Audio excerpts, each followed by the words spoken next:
Up, we have Republican challenger Matthew Szalkowski. Mr. Szalkowski, you've been provided with 4 questions, and we'd like to begin by asking you to respond to the question about promoting employment opportunities for people with intellectual and developmental disabilities. And you're muted. Can you hear me now? We got you. Great, thank you so much. I appreciate the time. With regard to the question on employment opportunities, I think that we have, as a broader issue, I think we have a responsibility to help integrate people with developmental disabilities and physical disabilities into our broader community. I think we're rightfully so long past the time where people with physical and developmental disabilities were kind of shunned or put away in society.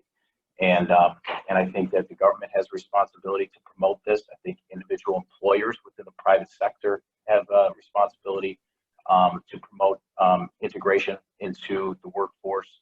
And I think that can be done in a lot of different ways, and not just financially either. Obviously, funding is usually the big issue. But I think social awareness, I think social media campaigns, I think in the last couple of years, we've seen how those things can really help turn the tide of public perceptions and public opinions on certain issues. And I think all these things that can be done and should be done by our representatives in government to help facilitate integrating these people more and more into the workforce. Okay, thank you.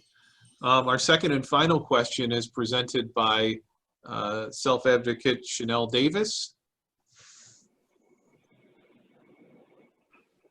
Hello. Here we go. Good morning. Good morning. What are your thoughts on people with disabilities being a part of our community, and what do you think can be done to reduce barriers to full participation? Oh, thank you very much for the question, ma'am. I would answer this question this way. I have personal experience with people with disabilities. My niece, my 10-year-old niece, had a stroke in utero. And so she has both physical and developmental disabilities. My sister-in-law is on the autism spectrum.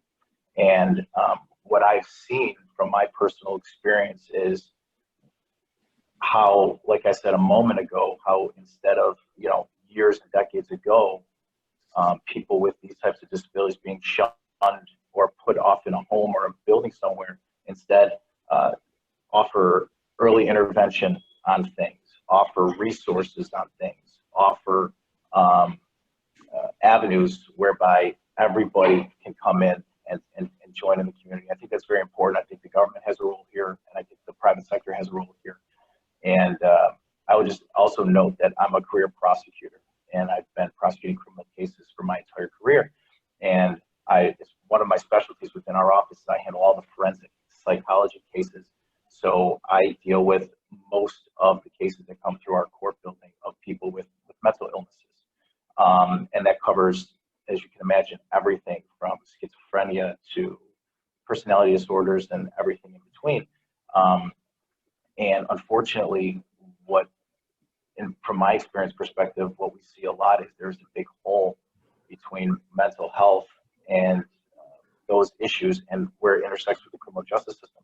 And then the criminal justice system is forced to handle all these things. And unfortunately, that's the last thing that someone in a mental health crisis or someone with developmental or physical disabilities could have, is to do something because they don't have services that can help them.